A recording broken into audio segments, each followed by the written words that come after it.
lawn is numb, the Keurig's clean, your dog is dead, it's a Ponzi screen.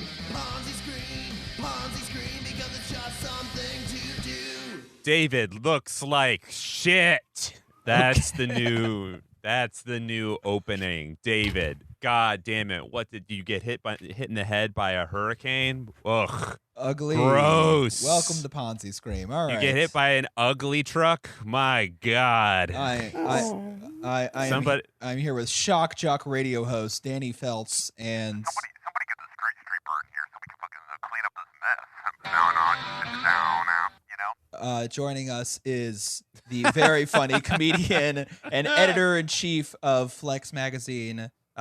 Milly, is that how you want me to introduce you?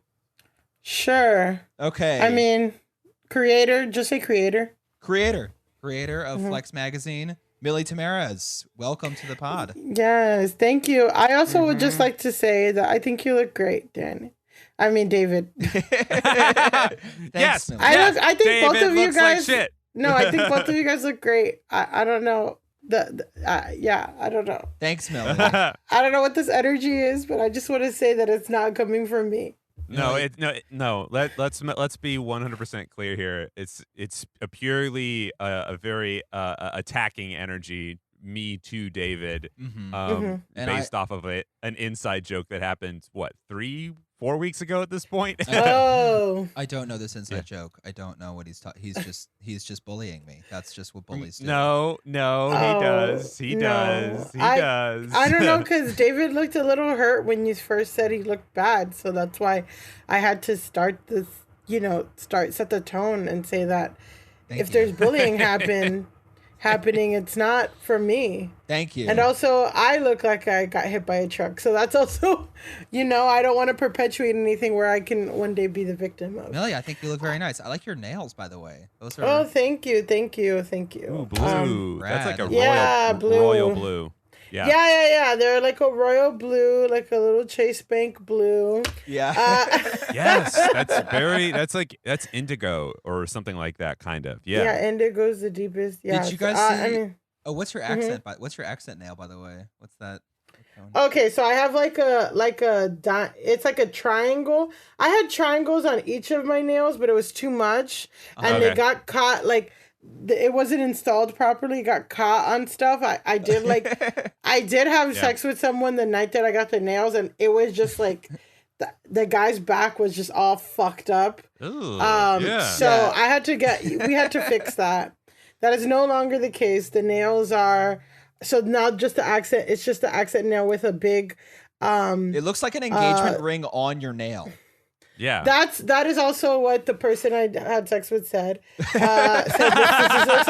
It looks like my mom's wedding ring on your nail. Hell yeah! Way to bring his mom into that. God damn, man! Not you cool. know what? Let me tell you something. With men and their Oedipus complexes, complexi. What's the plural of complex? Complexi. Yeah. Complexes. Yeah. Anyway, I know. It's like, why you bring up your mom? Also, I'm so sorry about your back. Did not mean for that. No, it's fine. I'm just imagining it looks like a cat found like a piece of fish in his back and is just scratching into it or something like that. No, but I did see it wasn't that bad, and it also was fine by the morning. But one time I did go to a public pool, and there was a guy who literally looked like he fucked Wolverine. Across his back, like all these scratches, and he's at a public pool, and just the positioning of the scratches, it's yo, I know. And then the girl that he was with, I was she's this little tiny little thing, and I'm damn, okay, what is going on there? She's got a spank, print on her ass or some shit. Yeah. She's just slowly humming in the background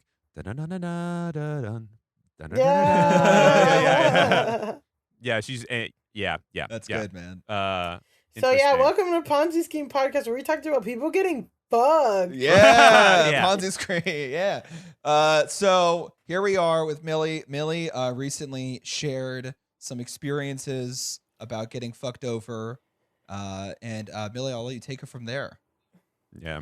Yeah, I mean, I just want to preface this by saying, like, it's taken me a long time to even be able to talk about it. Like, I'm at, like, a good place and, like, kind of zen about it now.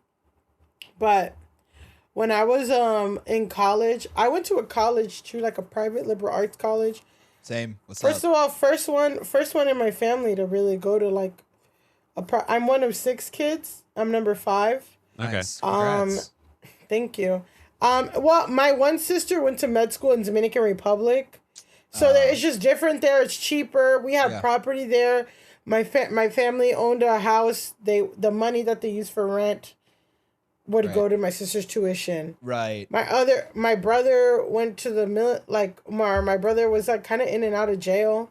Mm-hmm. Or not in it, but he was in jail, so like there was different. My other sister went to the military, like, which is basically one of the only ways, like, for people of color in this country to become middle class, or like upper middle class. And then my other brother, so I'm 5, number 5 of 6. My brother before me went to hair school, so I was really like the first one to go like actually, college, right? Like, yeah, a traditional 4-year institution situation. Yeah, it was, you know what I mean? Because and my parents. So my parents met in the U.S. like in New York, in Washington Heights in the 70s. Like, oh, cool. Just a completely different. That's not what they were doing. They're like all, and even going back, just some crazy shit with my parents' house. I wouldn't have to go that far.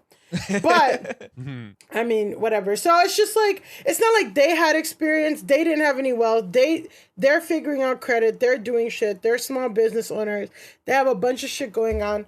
So it's just like, and just everyone was just like, go to college, go to college, go to college. No one talks about anything besides just go to college, right? Exactly. So I go to, I go to college. I go to this school that's a private liberal arts college.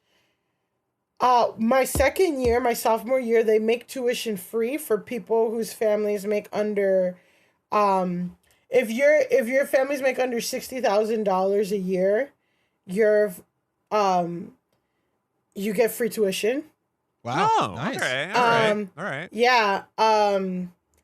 And we'll just say that my mom had a good tax guy, so I got right to it. Can you say the college or are you? Soka University. Yeah, I mean, I don't care. Yeah. Where is it? Soka University. Okay. It's a small liberal arts college in Orange County, California. Oh. So. Okay. Yeah. Yeah. So. Known for Orange County, known for its progressive economics, Oh yeah. just like God, home of Reagan, I will say, and, yeah, I know. Fuck, I will say that the college is cool. The college, like, because I grew up Buddhist, the college is like kind of based off the principles of Buddhism. Mm-hmm. It's not like it's not a non-secular college. Like, it is secular in that it's not religious. Supposed to be, you know what I mean? Wait, you grew up practicing Buddhism? Yeah, both my parents, yeah. Amazing. Before I was born. Yeah.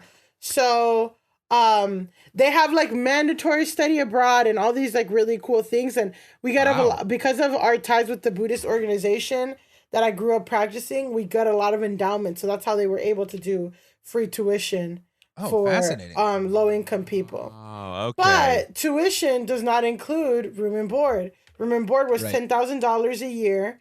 Woo! And it's you can't live off campus. They don't let you live off campus?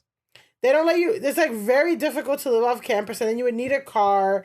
And then it's Orange County. It's not a cheap place. You know what I mean? It's not like, so it's kind of like, okay, tuition's free, but basically you have to live on campus and eat the food here, and neither of those are cheap.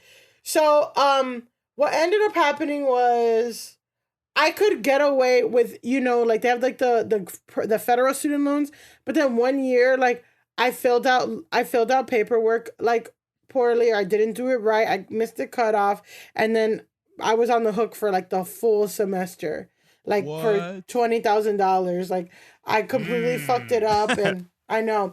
And then it's so fucked up because like when you're 19 years old, like everyone at 19 is a perfect financial analyst. Like that's just. It's And I just ridiculous, didn't know. you I saw emails and I just wasn't, I was just living my life. You're like, not, yeah, I was an idiot, I will also say, like, the whole system, like, I fucked up and I didn't, like, wasn't on top, but, like, also just, No, it's not. Don't that's blame like, yourself. Fuck I that. mean, I'm not trying to blame, for that specific thing of, like, not getting paperwork on time. It's just tough. Like, it wasn't, I mean, my parents are great and stuff, but, like, they're checked out by the time I was in high school. Like, they're not really trying to be parents anymore. Like, they had 5. Yeah. You know what I mean? Shit like that changes so quickly. And I think people forget, like, if you're 18 or 19, truly, most of the time you don't have a grasp of the world. I went to a Domino's one time, and there was a guy from some kind of bank who was literally like, sign up for a credit card and we'll give you a free pizza. And I did it. Yeah. And I never used the credit card. But every time I look at my credit score, I'm like, what the fuck is this Chase Manhattan thing? And I'm like, it's that fucking credit card from literally 14 years ago. Yeah. That's so weird. It just follows you. It follows you, and they don't care. You know what I mean? Like, they just, it just sucks. Like, and... Totally. So anyways, yes. So you messed up this one semester and you're on the hook for $20,000. Something like, so then the school was telling me, like, okay, you have to get a loan or you're gonna get kicked out. And, like, the way that my school was, my school, it was a tough school. Like, it had a great education, like, really small class sizes. Like, I was one of 10 people, 7 people. I've had independent studies where it was just me and the professor. So, like, I think it was worth it. But at the same time, like, you can't really transfer credits. Like, if you fucking drop out, like, you basically have to start over. Like, it's really difficult to transfer and shit just because of how it was at the time. So, and they gave me a list, and then, basically my older sister, had good enough credit to co-sign, and my parents kind of pressured her to co-sign. So my sister became a co-signer of this loan. This is your sister in the military? No, this is my sister who went to med school in DR. Oh, gotcha. So my parents were kind of like, look, like, we don't have good credit. Our shit is all fucked up because it was 2009. And my parents were small business owners in Florida. Like, they had lost businesses. They're really going through it. They're on the brink of divorce. My parents got divorced after that. Fuck. After 35 years of marriage. And so basically they pressured my sister because they were to my sister, like, look, like, you don't have any debt because we paid off your med school, like, immediately. Like, you don't have any debt. Like, you kind of fucking owe this to us. And you said that you would help us out with our other, it put my sister in a difficult position, but she, like, said yes, whatever. And she co-signed it, whatever. And, like, I didn't know anything. Dude, I graduated college. It was, like, still difficult to get a job. And, like, I did, I tried to live in Florida after I graduated. There's no jobs in Florida. Unless you want to be a hotel, like, work in a hotel or, like, wipe old people's asses, there's no work for you. Yeah. Like, there's nothing. So I... Did you want to stay in California at all? No, fuck California. Well, for me, I was like, I hate California. Well, for me, it was like I kind of went to college to run away from Florida. Like, all the shit that I hated about Florida, like the slow pace, the, like, nobody, I was really type A, and, like, no one was really trying, I see my friends and no one was really trying to, like, get out of the situation. Or I would come home and I'd hang out with my friends. I'm like, yo, what's up? And they're like, yo, what's up? What's good? I'm like, yo, what have you been doing? They're like, no, just chilling.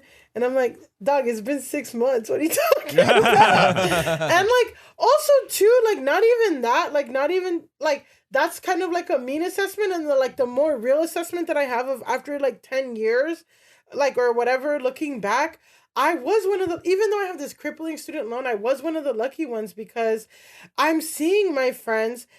I graduated college. My friends cannot graduate an associate's degree because they're working full time, they're supporting other people in their family, and they're doing community college. I feel like community college is even harder because at least in like a 4-year college, everyone's at school, you're in that environment, whatever. But like it's so easy, especially if you're on call. Like the on-call system is so fucked up in this country of like, okay, you don't know if you're on schedule. So it's like, how can you sign up for classes or tutoring or anything? So they're in this, a lot of them are in this trap and would take them like 5 years, 6 years to get a 2-year degree. I have friends who still haven't finished their 2-year degree, you know? And like basically the ones that thing. Yeah, so it's like I still was anyway. So whatever, $20,000 loan.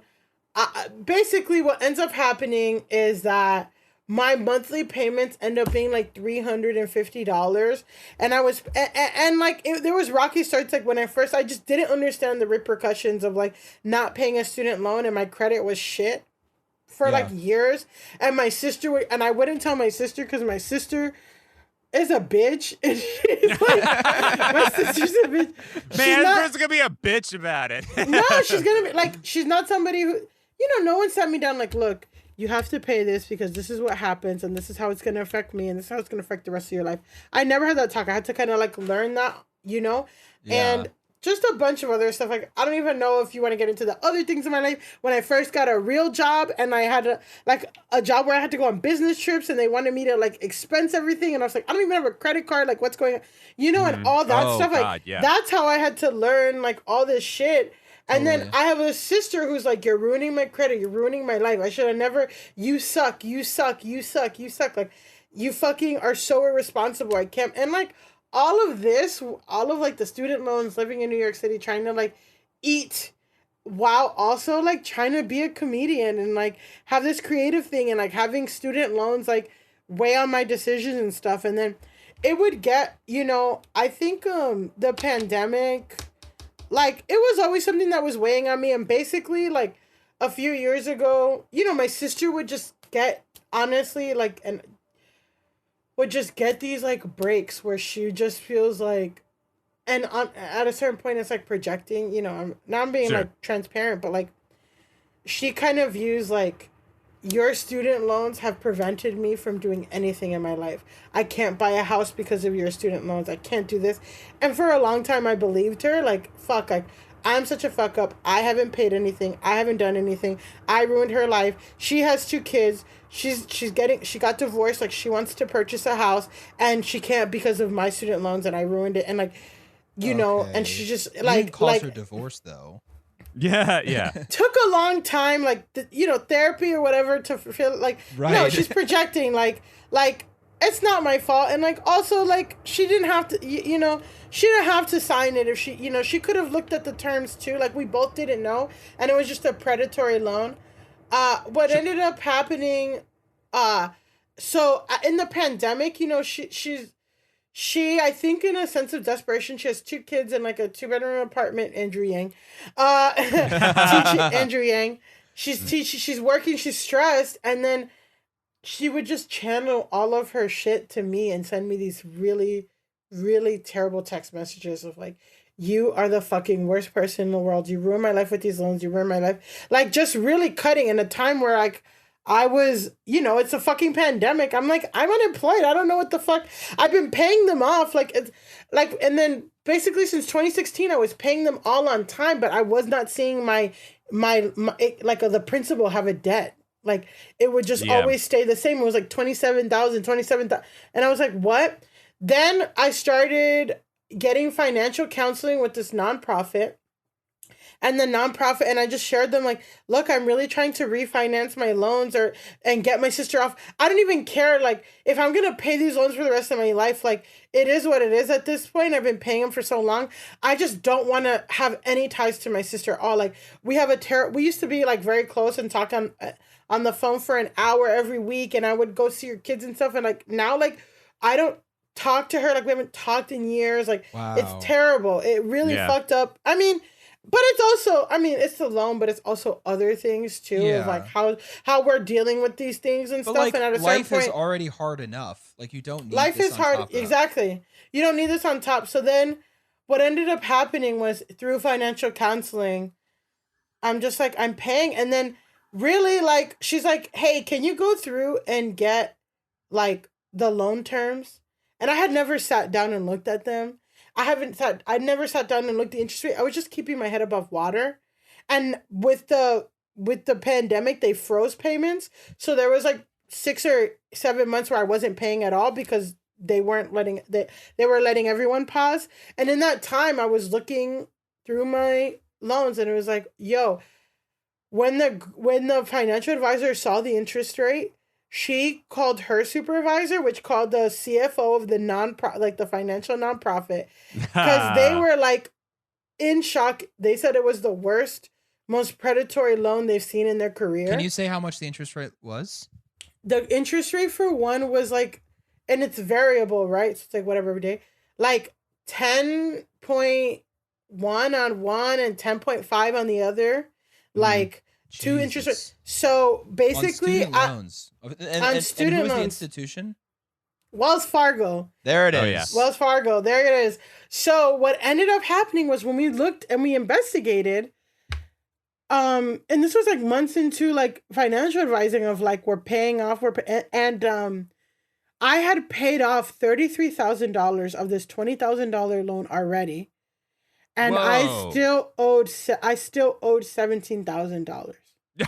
That's insane. That's insane, right? So yeah. So Wait, I'm sorry. I need you to repeat those numbers again. Say them again. so in 2009, I took out $20,000. Right. Right. Yes. I paid off $30,000, $33,000. I've paid off already. Okay. I've paid it off. I still owe $17,000. Yeah. So it had said effectively even though you've paid $30,000, you effectively have only 33. paid 10% of it, because if you take like I guess 3,000 minus 20,000, so yeah, that's insane. That's yeah, and it's it was one of those things where it's like, oh, the minimum payment for this is 300 and something, and when you take those out, you're just sort of like, well, yeah, I mean that's what I'm going to do, Yeah. And, yeah. And then the minimum payment is just covering interest. It's not covering principal. So I'm just paying interest every fucking month for the rest of my fucking life. And then I tried to refinance earlier and they just said, obviously I don't have enough income or my credit score was like a little under 700 and I had like 2 months worth of whatever. I had like $6,000 or $7,000 in savings, and it wasn't like they're like, no, you're too much of a risk to refinance, because I was looking into refinancing somewhere where I had 2% interest rate. Right. And that first of all, just the numbers that you put out there, where you're just sort of like, yeah, I have several grand in savings, and I have a reasonable credit score. Like when you said those numbers, I was like, have I ever seen or owned $7,000? Well, it's honestly financial advising. I've never had before, but like having a financial advisor, like I hate like money would always stress me out and all this stuff, and I just like, oh, I'm bad at it. I don't know. And literally, it's just somebody I talk to once a week or once every other week. We go through all my things. She gives me a plan. This and that. Okay, these are your goals. Let's work towards it. Okay, and like even too, like, okay, I'm gonna go home for Christmas. She's like, okay, do you have a budget for how much you're gonna spend? And I'm like, oh, what? And like keeping me on, and like rethinking this way, and like, so other stuff like that. Like, just no one taught me. So, and like no one teaches. So that's like, but honestly, I only have that because of her, and it still wasn't enough to get refinanced. But what I've been doing now, what we've been doing now for the past few months is just paying off like $1,000, $3,000, just cutting. Wow. And like we're getting it now. I only owe like close to, I'm only owning like, basically what we want to do is get it because there's 2 loans. There's like 2 separate loans. Like one I got for $8,000 and one I got for $12,000 or $13,000 or $7,000 and both $13,000. Wells Fargos, though. Both Wells Fargo. I mean, I have public federal loans, but those are like way easier to like work with. They're way more forgiving with forbearance. Like I only, and that's a whole other issue, but like this is all like private loans, which when we're talking about canceled student loan debt, no one's talking about private loans. They're only talking about public loans, which is a whole other thing. But basically, I mean, the federal government doesn't have the authority to cancel private student loan debt. But they should have the fucking authority to make what the fuck I signed illegal. Yes. Yeah. No. Yeah. There definitely is a sense of of culpability where it's just sort of like, what do you mean people can still do this? This is insane. Yeah. This is only predatory. It's only predatory. So basically, like my strategy now is paying off chunks. Like I'm almost down to paying off one and then have another one. And then with the other one, by the time I have the other one, like I just haven't even been paying more than the principal or the interest on one because it's just been whatever. But basically like my credit score, my savings will be so high that they can't say no and refinance that one loan. And that'll be a lot easier. But so that's like the actual loan thing, like up to date. But since then, since I found out, I was just so angry. I couldn't even, I didn't even tell my sister this because I didn't want to hear from her. Like, I just don't engage. But, it was something that I had to process through a lot of, through therapy and stuff. And it really did fuck me up. And, I signed with a manager, like a comedy manager. And, just all these things that were coming up of contracts and stuff, it just made me so anxious because I'm like, what am I really signing? What am I getting into? Totally. What the fuck? Yeah. And that it affects you finding that out. And then, but it was also validating in a way. I mean, having the financial advisor be like, this is the worst thing. You're not a bad person. You have been paying this off. I want you to know. And I know you're angry and and work through that. But also we have to let it go at some point. We can't be whatever, pushed by the anger. And, but she was on these calls where we were trying to figure out, because there was 1 month where I paid $3,000 off of a student loan. And, I only saw my principal balance go down by $1,000 or something. And then we called and she was on the phone with me and then we called to be why is it I paid $3,000 why? And then they're like, well, when you were on forbearance for COVID, we accrued interest every day that you had forbearance. What? So no, my God, the villain. Yeah. So you have to pay down that interest first, and then we can start paying. So, and I just snapped. And then I said, you guys will never fucking see heaven.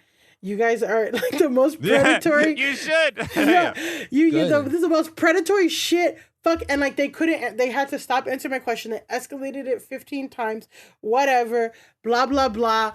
I got all this runaround. They sent letters to my house and basically they lowered my interest rate on both loans by 0.5%. Or by 0.5%. So now instead of 10% loan, I have 9.5%, and the other one's 10. So I had to custom out to get a fucking reduction on the, and then they're fuck you guys. And I fucking freaked out. And I escalated it, or I tweeted about it, and all these people, I got some traction, and then it got escalated to complaint department, and that's how that happened. Wow. And then they were on kind of alert with me and stuff, and it was so crazy. And I'm just yo, fuck you guys. You guys are fucking the biggest pieces of shit. You guys exploit communities of color. Fuck you. And then I feel they're on red alert with me. And listen, I'm not even, I wish I had 100,000 followers or 50. I only have 7,000, whatever. Sure. And but they somehow got a little shook. Because they sent me a letter the other day that was hi, Milly, we realized that we overcharged you by $5 in 2017, so we are crediting that to your account. And I'm just these niggas are shook. Fuck you. Yeah, I was just like, so, but yeah, I mean, honestly, it took 2 months, like, from the time that I found out, like, how much I overpaid and everything, like, it took me some months to, like, process, you know. Totally. And, like, even with my therapist, I was talking, like, I'm so angry, like, I want to turn it into something and help people, and, like, you know, that's kind of what I do in comedy, like, basically all the shit that happens to me, I, like, make jokes and try to, but, like, I was just so angry, I couldn't, nothing was coming out, and then my, like, my therapist was like, I feel like you need to really, like, process this and, like, what's happened to you and understand, and then you, and I'm like, are you telling me to process my emotions before I, like, publicly go through a tweet about that? What the fuck is your problem? Have you been to an open mic, doctor? Yeah. Yeah. But I have processed it, and I have, you know what I mean? So that's why I'm able to talk about it now. I haven't, like, been able, and honestly, every time I talk about it, I talked about it on I do the Betches Sup podcast. Yeah. And I did on Friday, I did, you know, I just shared, like, nothing that I shared with y'all. I'm sharing way more with y'all about, like, just the context and what got me to sign the loan. But I just shared about, like, the numbers and stuff. And I got, like, 5 DMs from different people that, you know, and honestly, I mean, you know, women who are like, I was so ashamed. This is the same thing happened to me. This is so fun. I know I say women because, like, this pandemic has affected women. You know, women are losing their jobs more and all this stuff. Is that like, right? I didn't know that. Oh yes, women, like, what is it? What, 150? We've lost, like, what is it? 140,000 jobs or something like that. And all of them are women, and, like, the new jobs that have opened up since the pandemic has started has been all men. Or it's some crazy number, like, because, you know, women are the caregivers, all this, it's all this other stuff, but that's not lost on me either, you know? Yeah. So, yeah, like, COVID is a predator. COVID is a predator. I mean, that's, you know. COVID is a predator. Poverty is the pre-existing condition. Right. Being a woman's a pre-existing condition. Right. It's so fucked up. Everything's so, yeah, so it's just, it's fucking hard, and, like, it's hard to, it was, you know, I had a lot of anger about a lot of shit in my life because it just wasn't fair to me that I have this, you know, even before I knew how predatory it was unfair to me to, like, be doing comedy and, like, be grinding and hustling and having to work, like, a 9 to 5 or doing whatever stupid ass gigs just to be in the same running as somebody whose dad did whatever the fuck and they don't have to work, you know. I would love it. Yeah. I would love it if, like, you're at an open mic and you, like, see your student loan creditor, like, at the mic, you know. Like, Well, the what person I who's, s- like, issuing you the loan, like, is, like, going up on stage, you know, like, that would be. That'd Well, be what I rich. said, I tweeted about, when I tweeted about this, I was just like, hey, like, this is the article, fuck Betsy DeVos, because Betsy DeVos has, like, active, because she owns Sophie, which is one of the biggest refinancing companies in the country. So she has actively, like, blocked anything that tries to forgive student loan debt. Fucked up. And then I said, you know, one of my fantasies is that I'm out in one of these New York nights which happens often, where it's like you start at a bar, you go to this place, you go to that place, you end up in some rich guy's house, you're doing a bunch of cocaine, and then somehow it comes out that his mom or dad is the CEO of Wells Fargo, and I beat the shit out of him, and I fuck up his apartment, and fuck up everything, and, like, make it so he can't fucking call the cops on me. And then I just go on my day. Like, it's just on site. Like, anybody. Hold on. When you say make it so he can't call the cops, that means kill him, right? That means. No, like, have some compromising information. Oh, okay. Or, like, steal something, blackmail, or. Yeah. So blah, blah, blah. kidnap him and, like, take Or photos just of him be and like, compromising photos. Yeah, Dude, exactly. I mean, That's there's so reasonable, many honestly. there's so many of those big buildings where they get those giant like floor to wall windows. I mean, there's something very visceral and like plosive if someone just through a window down 20 stories. Also, I will say I had a very visceral response when you mentioned hearing go like having a full-time job and still doing comedy and stuff because ever since the pandemic has happened, I mean, I was doing comedy for 10 years essentially, and I was just sort of like, I'm just going to step away from it for now and just have that be that, continue to do Uber Eats deliveries and bike messenger shit because that's my job right now. But I will tell you what, every week or so, and maybe you've had the same experience, but every week or so, I will pick up on some tiny little micro detail from an acquaintance or a friend of a friend where I'll just be like, oh, that person is rich and they've been rich the entire time. Yeah. It's really strange. It's always out of left field. Like, I obviously won't name names, but there's been situations where I'm like, what? Oh, you're telling me this person who I thought got by on the merits of their success alone has like a dad who's a CEO of like a major like soybean company or something like that in Iowa? Yeah. What the fuck are you talking about? Like, I've had to process that. I mean, that's just the reality of living in New York, of like, and I've had to process that so many times, and I've had to let go of that anger towards those people because what I've realized a few things. Well, first of all, my friend Alexis Pereira, my friend, he brings up that like in the 70s and stuff, rich kids like they'd get a mansion and have all their friends live with them for free and just like bankroll all their friends for whatever until Sure. they like got a house and kids, right? But now what rich people do is like cost. Is that for real? Like, this is what he's saying. Like, he's saying in the back in the day, you would just bankroll all your friends and they would all kind of crash at your house and live with you. Now, all like rich people cosplay as poor. Like, in the city, like young creative artists. Like, where before artists would get bankrolled by some rich guy, whatever. Mm-hmm. Two, what I realized is I had all this anger and stuff, but in my, like, when I first found that out, because I'm just used to, frankly speaking, I'm used to like my family being one of the more well off, because we were like like kind of middle class. We owned businesses.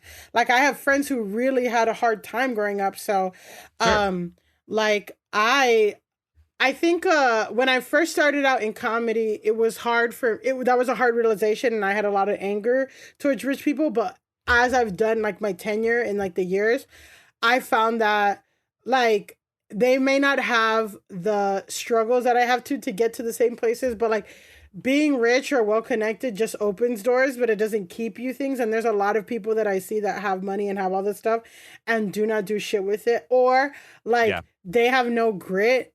They have no grit, and like as soon as the first rejection or the first thing happens, like they kind of give up, and you know what I mean? They don't know how to eat shit, which is necessary. Even if you do have money, you still have to eat shit and you'll still be rejected all the time. I mean, there's also like a fuck ton of rich people whose kids move to New York, and so it's not like a determinant necessarily of like you end up being successful. There's still like some competition to a degree.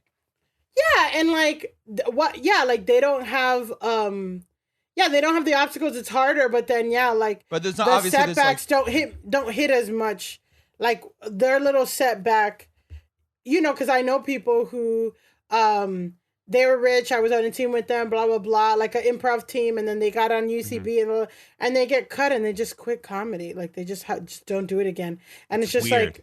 like but like I'm just like, oh, I don't have it that out, like I'm just always gonna do this until it works out for, you know what I mean? So that's like what I say about rich people. In the thing is like I've seen and well connected people that like it doesn't necessarily mean you're a success. You still have to work somewhat hard and be nice, like That's the weird. Actually, that is the oddest part. Is like there are some people I've met who are like incredibly nice too, and like that puts them so much farther in that. Mm-hmm. And then with the irony still being, it's just sort of like, oh man, you like came from like a really good family still. So, but I think you're right too, is that it's best not to dwell on it too much, because it is a bit of a black hole. It always just catches me like in this weird sidewinder, like whenever it happens, because it happens in like oddly creative ways sometimes. Like the lack of creativity that can happen with those people manifests itself in how this obvious and very prominent step forward has helped them.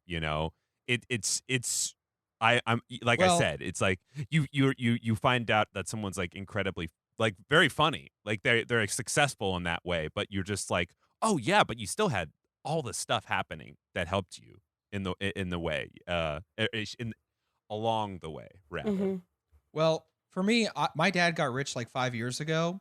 So that's what made me really interested in actually kind of like pivoting to financial journalism, because I saw how much, I mean, we grew up like comfortably middle class in Kansas City. And Sure. then, but then my dad got rich and things have just changed for that. Like their lifestyle has like very much changed. And Sure. like my dad was able to pay for me to go to grad school. And so I went to grad school. And then I got interested in financial journalism because I was like, this is just so different. And there's just a lot of like, I don't know, just getting me to like learn how to. I just wanted to explore how insane and, I don't know, frankly, fucked up this whole system is. Because it's Yeah. like, when you told me, when I saw your tweet that like Wells Fargo was your lender, like Wells Fargo has had one of the most like predatory 5 years of like any major financial institution. That's saying a lot. And I'm comparing that's like Deutsche Bank, like the pedophile bank, like Yeah. like it is. Wells Fargo has, first off, there's been a couple changes. So back in like 2015, they had this big scandal where they had all these private Yes. customer bank accounts. Mm-hmm. And these private customer bank accounts were basically, they would add on all these, they had these sales quotas that their salespeople had to meet for their consumer accounts, and they would create redundant accounts for people without telling them, okay? And all that would, because they had to meet these quotas from these middle management people with no way of figuring out how they could do that. And then after that, they would just screw over all these people's accounts, and all of a sudden people owed all, they were totally defaulting or, going, kind of in the red on all these accounts. That led to this huge scandal, blowing wide up. Their CEO is like facing had to leave, facing criminal charges.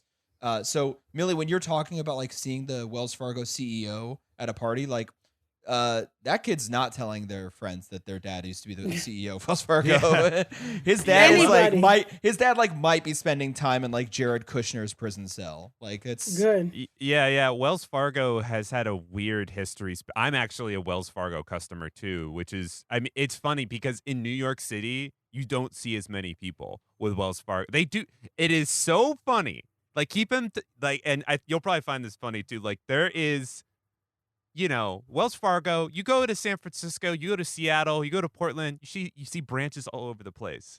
There is not one Wells Fargo branch in all of Brooklyn or Queens. No. What It's the just in the fuck city. what the fuck are you talking about? Like it's like you It's guys Chase. are, This is Chase, honey.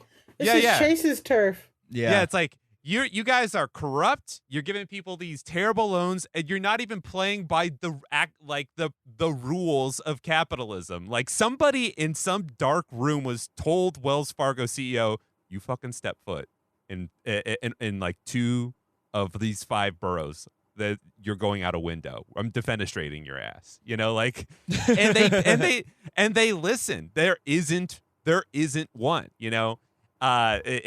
Which is hilarious. I mean, whenever I have to withdraw money, it's always like, I guess I'm gonna go to Manhattan today, or like Yeah. I have to make a trip. But they have had this very odd, like cursed existence. going into the financial collapse of 2008, they were seen as a stable thing. There was obviously Washington Mutual went under during that time. Tons of banks went under at that time. But Wells Fargo sort of stayed somewhat consistent. But sometime around 2012, 2013, what David's referring to, their sales practice ramped up. So their bankers had to open all these bank accounts, or basically were pressured into doing so, because Wells Fargo CEO was just making up numbers. Like, you think about a banker, like, what's their job? They're a banker. Well, they're not just a banker. They're a sales associate. Like, they're selling something. And to an extent, it's like I blame the CEOs and everybody up top. It's like I don't really look at the bankers in it's like cast too many aspersions to them. I mean, I'm sure there are some bad actors there that are like but how much control do you have? They're so strict. Like, exactly. Yeah. My friend worked. It was so funny. My friend, she used to work at Chase, but even for her, because again, these are like my friends from South Florida who like, are not rich at all, like struggling to even get an associate's degree, and like for them not to work retail or restaurant, like, oh, I want to work Wells Fargo, they offer $11 an hour, or Chase, could they offer $11 an hour instead of $7.75 or some shit like that. So I remember, one summer or something, we were all hanging out, and like, she had a job at Chase and she was excited they were offering $12 an hour or something. But then they had like a piss test situation, which is like, why does a fucking bank teller need a piss test? Like, and we had to get it. What ended up happening, I mean, I think this is genius, but we got like our friend's little sister to piss in a condom, and we tied it up and we put it in a Ziploc bag and she put it in between her titties so it'll stay warm. And hell yeah. She got the job. And I'm like, yo, but what if it's like, if the piss is like full of lube? She's like, I just had sex an hour ago. That's what I'm gonna say. Like, and I was just like, okay, like, but she got work? and like, yeah, no, she got the job. She got the job. But like, but I'm just saying, so like, even that was like a lot for a fucking cashier job. And then what ends up happening, like, they are so fucking regulated. Like, cashiers, like, if somebody's like out of work or when they close the bank, you have to leave premises within like 5 minutes. Like, so let's say, for example, I had to go pick her up from work. Like, I could not be 10 minutes later, she could get fired. Cause like, they're like, oh, you like heist, you can heist us, or you're looking at you know what I mean? Like, they're so regulated like that. So just to like reinforce what you were saying, Danny, that like, like they're so heavily regulated in these bank teller jobs that they're gonna do whatever. Well, what's crazy about it is like the banks basically after the financial crisis, and by the way, Wells Fargo has paid $18 billion in fines for misconduct since the financial crisis. And their profits last year alone, from I think 2019, was $20 billion. Okay. Yeah. So just and those penalties that they're having to pay, there's no interest on that. Okay. But anyways, that is beside the point. After the financial crisis, what they create is these systemically important financial institutions that instead of breaking them up, they increase the regulation on them, to the extent that every single thing that they do is so scrutinized and so overregulated that they have these special rules about how they have to like behave and what their conduct is. And it's like, I'm pretty sure it's Wells Fargo, but and a few other like of these huge financial institutions have to do this. It's not really capitalism at that point. This is just insanely like and I'm using the word capitalism as like a good thing, but like this is not, there's no competition whatsoever. And there's no also public ownership of the profits either. That's all privately held. So it's the worst of both worlds. There's no competition and no one's making any money off of it. So it's just this weird, very strict management of a like private corporation that's just constantly going to look for and frankly succeed in finding loopholes. They're always going to find some loopholes to all this sort of shit because there's no competition to create this sort of like, small d democracy that capitalism is supposed to provide. But it's also not, There's no. It's not like a nonprofit either. So they're just gonna make a fuck ton of money off of all of us forever. I know, and like I just think about it too. Like when you're saying like 20 billion a year, I'm just like, dude, like these $350 a month, like are so huge for me. You know what I Yo, mean? And my like, God, it's yes. like such a drop in the bucket for these fucking people. Yes. Like they won't even fucking. And I'm just like, yo, just cancel it at this point. Just delete my shit, dog. Like it's not that fucking serious. I paid more. Like I paid $13 more. Just let it go. Why are you guys holding on to grudges? And it's just a number on thing, a paper. It's just like a number on a paper that they're never gonna see. And like all of this, I don't know. Anyways, sorry. Go ahead. I didn't mean to interrupt you. No. And just so y'all know too, like my college is, really great or whatever, and like whatever, there's a lot of good things, but like in a lot of ways, like the hiring practices are really fucked up, and I'm really angry at my college because they made me sign up for this fucking loan.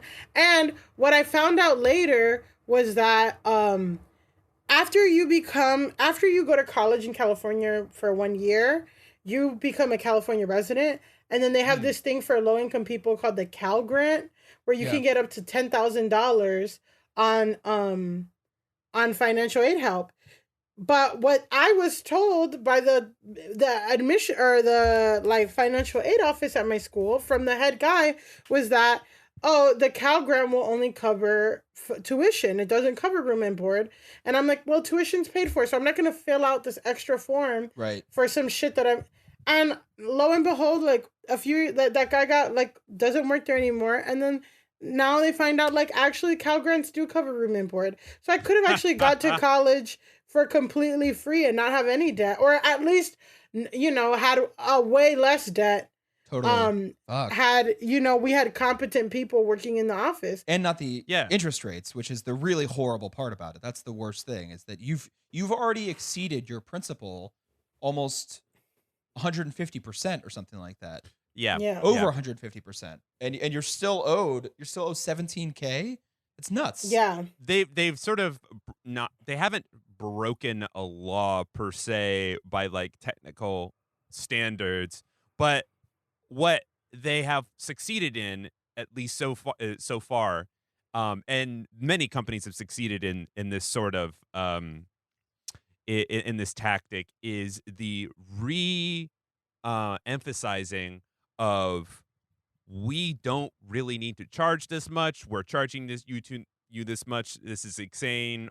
Taking that and then moving it over to the like personal responsibility corner. Yes, which is like, there are big companies that are doing this. Shell is a big one. They were not obviously, but I don't know if you know this, but like in 2006, they were the ones who came up with the term carbon footprint. That was them. Well, I thought that was BP. Well, whatever. A big gas company that they came up with that, and I think people don't even realize what it's doing to culture as a whole. I mean, when you described the relationship that you had with your sister, the whole thing I could think about too was just sort of like, there could be like there could be small inbound bits of pettiness that could be part of any familial dynamic, but a bunch of that is really just like shoved down people's throats from a cultural standpoint, where it's like, no, this isn't like the government's fault. This isn't a private institution's fault. This is your fault. Like, yes, you did this. And what I always try to explain to people is like, it's not a binary in that way. It's a false premise. Like, right now, for example, like the Bill and Melinda Gates Foundation, like I was having this conversation with a friend. One of the things they're doing is like, oh, well, we're giving out water. We're giving out bottled water to Flint, Michigan. And it's like, oh, okay, cool. You're giving out water to this town that was specifically like ruined because of the situation. And my friend tried to pose to me the question like, well, do you want that, or do you want to do what you're doing, which is like a direct sort of like fiduciary influx? Like, do you just give people money? And my answer is always like, it's C. It's like, sure, okay, whatever. Bill Gates gets to give plastic water bottles to people, but also the man is a centibillionaire. He could probably pay for the for it, entire Water new system.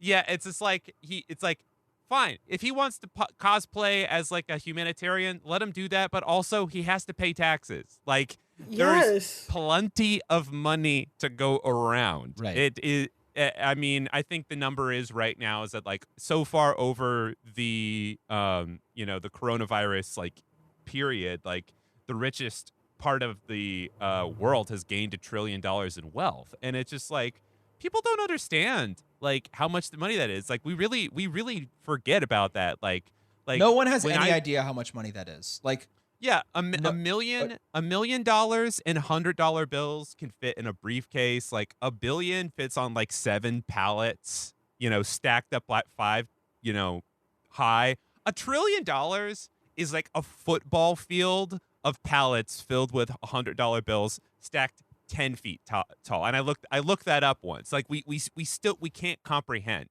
how much money that is, and how these questions don't even need to be questions.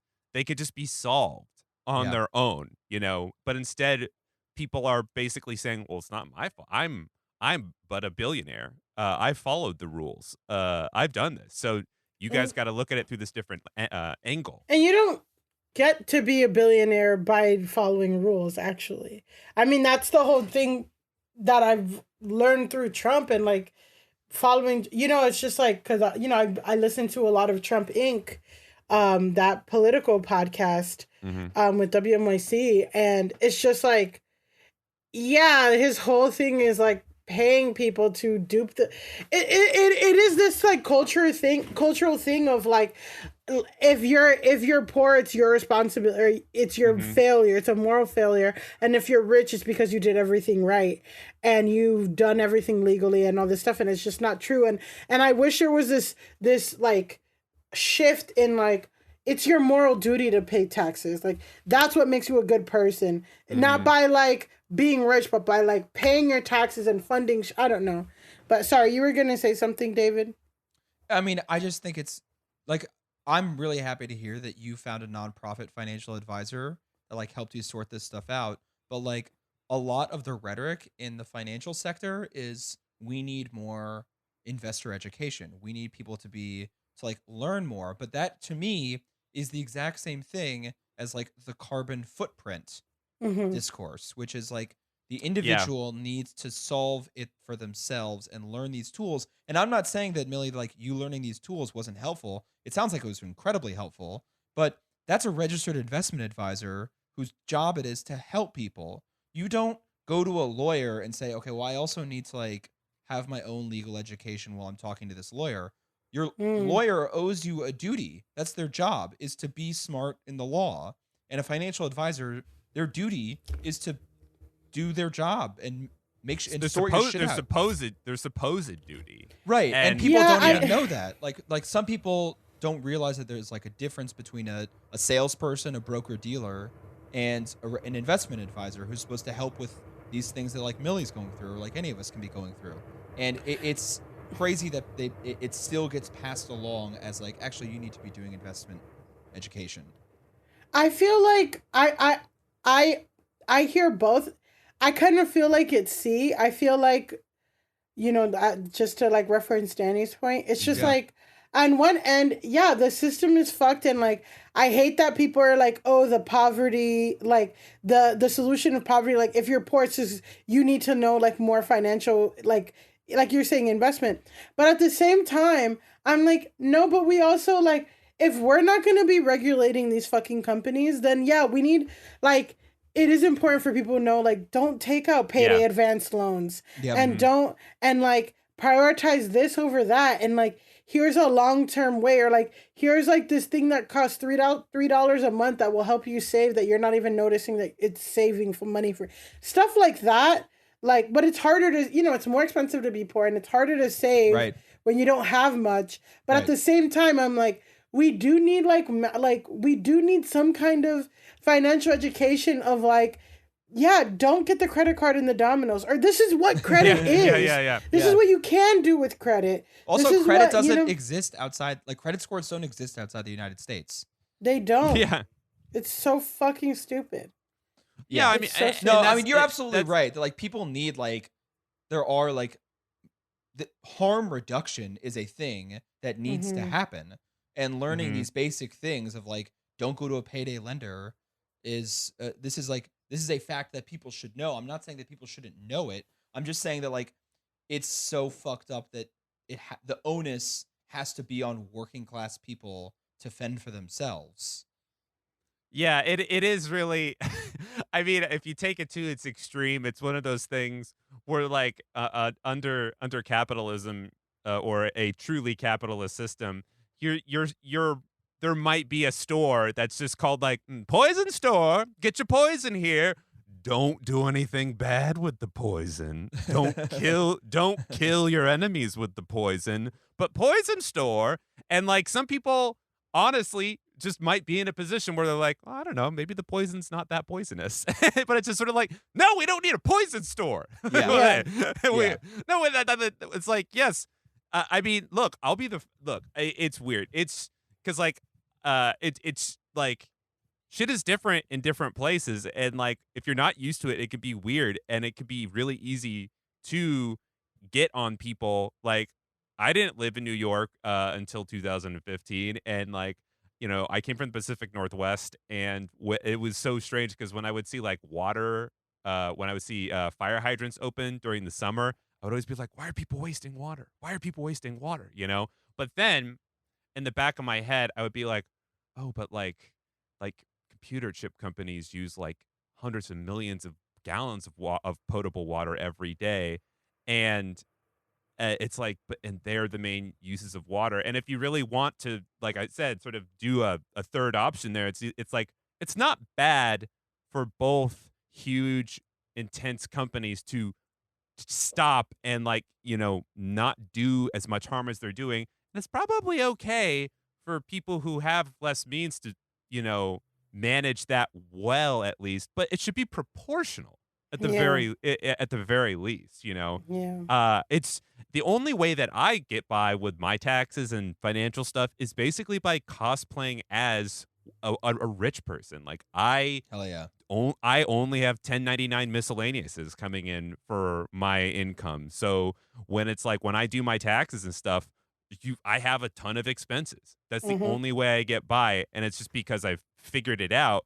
But I could totally see like like one of those guys who are like who all the e-bike delivery guys who are like out on the bike like 12 14 hours a day. It's like I'm willing to bet that like not every one of those dudes is like keeping exact totals of their shit, and they just get caught in a loop that honestly it's probably not like their fault that they got. It's like you shouldn't. Me and David are freaks for wanting to know the arcane things about finance shit. It should be something where you're not punished for not knowing about it. You're just gently reminded like, oh, we're not going to punish you. Here's something you could do. And again, this is all if you want to play the capitalism game behind it, So Yeah. I want to quickly do a follow up on what's going on with Wells Fargo, because they got a new CEO and he's made a lot of big changes like in the top level, like because a lot of the executives are criminally indicted for their sales practice charges. They also recently sold their private student loan business, Millie. So your private student loans are now owned by two multi-billion-dollar asset management firms. One is called Blackstone, and the other is called Apollo Global Management. These are just some of the biggest like private equity and private debt owners in the world, and not good guys. Like they don't. It's like that's he's shedding his stuff because they're trying to focus on just some of their other business, and But it's Blackstone is. Their core business model is private equity, which is kind of like vulture capitalism for corporate America. But then they're also riding on top of that credit. And so credit is just this like, that's anyone who has student loan debt is now being owned by that. And I don't even, I'm actually kind of curious about this. Did you get a notification that from Wells Fargo that? Nope. Yeah. No, Yeah. they fucking suck. And you know what's crazy? Which like, this is what I'm thinking of, like, is that like, let's say, which could be possible. I mean, who knows with entertainment and comedy. Let's say I get a fat ass check for $50,000. Fuck yeah. Right? And I pay if I, and what right now on Wells Fargo, this is the crazy part, because it's like variable interest and they change it every day and interest accrues daily, if I pay the amount, which right now it's not longer 17, it's like 15, whatever. If I pay that amount, like $15,000 is what they say, that's not, I still won't have paid it off because the real number is like whatever they say, they can just say whatever real number it is. Just say whatever they want. Yeah, exactly. So that's the shit that gets me. And like, yeah, they're not fucking saying, and yeah, they haven't said shit. They fucking, oh God, it's just so frustrating. And I mean, this it's is just why a whole generation of people. Yeah. This is why usury is like in Dante's Inferno. Like this is usury. It's like in the Bible that there's a dog in the background. No, it's not a dog. It's David's idiot dog that beautiful- has proceeded to interrupt every podcast. Every podcast episode, my puppy is interrupting shit. Oh. But what is usury? usury is a biblical term. It's overly high interest rates. It is Really? Yeah, it's a sin in the Bible. It is a sin in Dante's Inferno. This is like one of the many things that, creditors, lenders are, accused of. This is something that my people are unfairly portrayed as, But no, I mean, it really is. I mean, it's what's fascinating to just explore this stuff is people just don't realize that this is just as sinful and has been treated in the world as just as sinful as rape and murder. It's in that realm because Wells Fargo holds this over you and they have their econometric, weird quantitative analysis, these weird metrics that determine what your daily interest rate is going to be from time to time. But really, this is an arbitrary configuration. There's no real way that there's it's very subjective. There's no provable methodology that says Milly is deserving of 10.5 today, 9.5 yesterday. And then you called them out on social media and they reduced it by 0.5%. I mean, what was it about that? How did your call out reduce their quantitative easing or whatever of your interest fuck rates? them. That's exactly. Like there's no that's how rational you know basis it's for it. bullshit. Yeah. And it's like, okay, so if you can do it by 0.5 because I called you guys predatory assholes, why don't you just do it 2%, you fucking pieces of shit? Yeah. What if you had more followers? Would it go away? Like that's what I'm saying. That's exactly what I'm saying. That's the fucking qualitative numbers is like, okay, well, this girl has some followers, so we're only going to give her 0.5. But had I had 100,000 or 200,000 or God for 500,000, I know my shit would have gotten to fucking, they would have done 2% or 3%. And like, sounds small, but that, that's a fucking huge difference. It's so stupid. You should have like DM Chrissy Teigen or something like that, Like, I was just gonna say, like, it's like we're in such a weird time that if that shit happens to fall across the timeline of somebody with like real swing on those things, it could dramatically change things. Yeah. I know. I'm like, can somebody take pity on me and like go fund me, or can some rich person just be like, hey, don't worry about this anymore? I mean, that's a fantasy, but God damn. David, does your dad need a blowjob? What's going on? He does. He does. What David was saying does too, he like scratches on his back? Cause honey. Yeah, he does. Nah, dude, what David was saying about how people perceive finance is incredibly true. Like we in the last 50 years, I would say, have way less demonized what these people do to everybody else around them. Like, David, you're gonna have to correct me if I'm wrong, but like, didn't they get rid of debtor's prison in like the 1700s in the United States? I mean, I don't know if it was the 1700s, but we have not had debtor's prisons for a very long time. Abolish debtors the prison. police, open debtors prisons, bitch. Yeah. Debtors prisons were abolished before slavery. It's like we looked at that and we're just sort of like, Well, this is like, yeah. The reason why is because everyone realized, oh, well, I'm never going to get my money back if they're just sitting in prison. And so it was the cynical thing is that explanation, not that they. Debtors is if you owe money, you go to prison. Right. Yeah. If you owe too much money. Oh, I thought it was if you are too predatory. You go to prison. Come on. No. Oh, no, but it was abolished, so that's why I was like, oh. Oh, yeah. No, but now the last time there were debtors prison where people who owed debt like went to prison, Benjamin Franklin was alive. That's how long ago that happened, essentially. But I feel like that's still kind of, I don't know. Like a creditor's prison is just communism. That's just the only way. Like, Let's fucking do that. That's the only way to get like a lender to go to prison. It's always good to see and hear about these first person perspectives about what people have gone through, because it really does get lost in the wash when you have pundits on, large news networks talking about, well, I think people should actually be very excited that President-elect Joe Biden will be getting rid of $10,000 because that's more than $50,000, or that's even though it's not $50,000. Yeah, of federal student loans, it's still something, and we've been desensitized to where we're not allowed to put a face to what like actual human suffering looks like. Right. And what you've gone through is like fucking human suffering. And what's amazing is like we talk about like, oh, well, canceling all federal student debt would be bad for the economy, but Wall Street is doing great. They're right doing now. fine. Like, there are zero problems with like the investor class of this country right now. Anyone who can like work via Zoom, basically, right?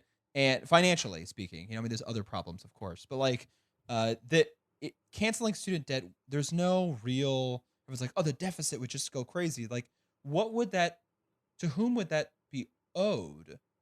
Like, the Treasury Department giving the money to the to the Department of Education, and then back to the Treasury Department. These are things that are it's an arbitrary distinction between those things. This money would just go straight into anyone with student loans. Like all of a sudden you'd be like, oh wow, I don't ever have to pay my student loans anymore. Now I can actually contribute to the economy in a productive way. My salary effectively just went up an extra $350 a month. And now I can actually use that money to, I don't know, maybe buy a house or maybe like, start a fucking sketch comedy show or whatever, like do something, Or I could work part-time at a whatever the fuck job and then get by and then like not have to work some stupid ass job where they have a performance review where they're like, we feel like you don't care about sleep apnea. It's like, fuck what do you might want to? I mean, like, I don't guess I feel passionate about it. That was literally a performance review, and it was the day that I found out I didn't get this late night job that I really wanted, and I was just in the staircase, like crying my eyes out, and then I go and I like pull myself together to go to this performance review for this like stupid job that I took just to. The sole purpose of that job was because I was eating shit and my credit was bad and all this stuff. So I was like, okay, I will take this job and do it for a year and just pay off all my credit and get in a good standing and pay student loans and all this stuff. And then I go to this performance review and they're like, Milly, we feel like you don't really care about sleep apnea. Dude, you can't laugh. You can't laugh at that. You like at them, but I'm just like, oh no, what? Of course I care about sleep apnea. My dad is sleep apnea. He does? No. Because it's serious, yeah. Dude, I'm like, the only people who care about sleep apnea are A, people who have a significant other who has sleep apnea, right? Or B, me. A person who had a roommate at one point in time that had sleep apnea. Because I'm telling you, fucking my friend Craig, my old Portland roommate, it sounded like he was dying every night. No, yeah, he needs a. I mean, it's a serious issue. Like, you know, and it's a serious issue. We all should care, you know, and even that, I mean, even that's a deep dark hole because really, what I used to do marketing for these mouth guards, like it's literally like a retainer that you would put, because most people get a machine, but you just put a retainer that helps you breathe better, and it stops all the snoring and stuff. But because of our fucking healthcare system, it's impossible for anybody, because you have to go through like 2 different sleep doctors and a dentist to get this. It's so shitty. All right, we are not going to get anyway, into the sorry. healthcare sector. We're not going to go to healthcare. We're not gonna get... But I'm just saying. Yeah. I'm just saying that I had to work dumb jobs to pay off these student loans. Dude, I have one very quick thing. Did you ever get a chance to? Have you ever read any comedians' books, like a famous comedian's books or anything like that? I've read Tina Fey's. I've read Amy Poehler's. That was the worst book ever. And I've read. Oh my God, the Amy Poehler one. That's the one I was going to bring up. Oh, Kathy Griffin's is great, but the Amy Poehler. There is and this is talking about rich people, kind of, and whatever. But like, there is a section of Amy Poehler's comedy biography or whatever where she specifically talks about, when I was 35 or 40, I kind of found out that I had sleep apnea, and she dedicates an entire chapter how she did a sleep study for like, or 2 sleep studies, and both of the doctors were just sort of like, yeah, this is really bad. You have terrible sleep apnea. And then at the end of the chapter, her whole thing was like, but I just decided not to get a CPAP machine. I just didn't want to. And I'm just sort of like, what? like you had everything was right there. She got the dental cards. She got the mouth. Yeah, guards. she got the dental guards. She got it. It's better because of CPAP. But the CPAP is it's tough. It's a rough thing. But I will say, yeah, her book sucks. Her book fucking sucks. The worst book ever. Because she talks about, like, you know, not that, fine. She doesn't want to talk about her divorce to Will Arnett, which is the whole reason why I fucking bought that book in the first place. Because I just wanted to get the tea. Whatever, fine. You don't want to talk about your divorce. Talk about starting a comedy school. Talk about other curriculum. Talk about something else besides a fucking chapter of sleep apnea, you dumb bitch. Anyway, I know. David's been trying to close this fucking podcast for the longest time. So I'm going to let him have that. David, you're going to close the podcast by telling us. I want to hear about UCB got founded as well. If I could look into the finances of that, I would love to see those numbers. Okay, Seth Simmons. If we want to talk about financial scams, we really need to talk about UCB sometime. You should get Seth Simons on your podcast and talk about it. Who? Wait, who? Say again? Seth, you know the comedy journalism guy. Oh, that guy. Dude, I'm telling you, if there's anybody listening right now, if there are any comedic whistleblowers out there who's gotten a look at the UCB books, he has. Send it to me and David. But you don't see his like newsletters. He goes. No, he's like broken down their PPP loans. He found that they gave a $200,000 loan to one of the UCB 4 so that he could buy a house, and like in that time, basically he was like, they gave this $200,000 loan. They weren't paying all these people. They lost the UCB East Theater. They could have kept that theater. They could have done so much shit with this $200,000, and they gave it to this motherfucker for a loan. They got $1 million in PPP loans and fired everybody. You guys really should get Seth Simons. David, we're talking. Yeah, David, right. we're talking. I have his email if you want. Yeah, sure. Oh, absolutely. Yeah, dude. Oh, that's so juicy. I want love it. to. That's absolutely up our alley. I used to be a quote intern at Broadway Comedy Club. If you want to talk about like better bit, like straight up like fraud, like of customers and like labor exploitation. Boy, that is quite the institution for that. We're like fucking like $12 for a Corona there. Like that place sucks. Yo, I got stories. I'm sure you do. I want to just close this out and just say like where we're at in the federal student loan debt from June 2020. It looks like total federal student loan total outstanding federal student loan debt is $1.54 trillion. It's gonna be a T. I knew it was gonna be a trillion. And total outstanding private student loan debt, $131.6 $0.81 billion. So a lot less, but still nothing to, nothing to call it whatever. It's still a lot. Yeah. There are the percentage of outstanding private loan balance that's in deferment, 20%.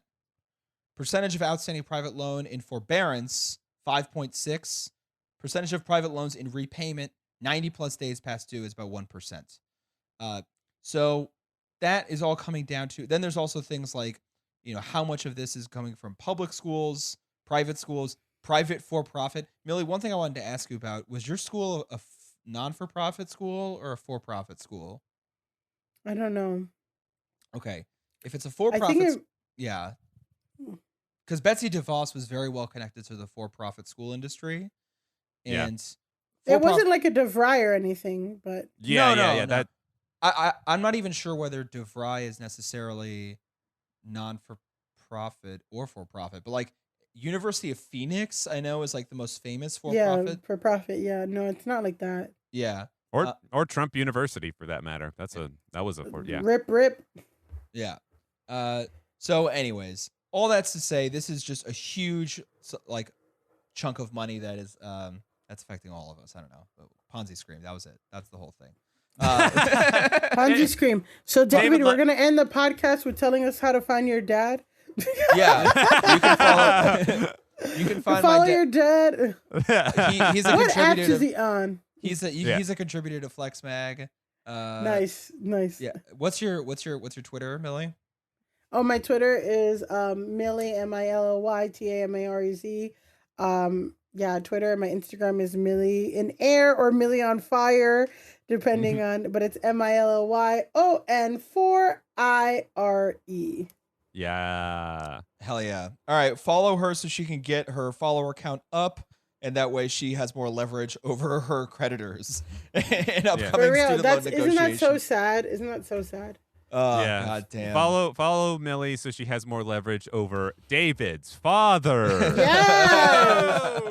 Get his back scratched, baby. Yeah. All right. Well, thanks for having me, y'all. Thank you. Take care. Of course. Yeah. All right. Bye-bye. Bye-bye. Bye.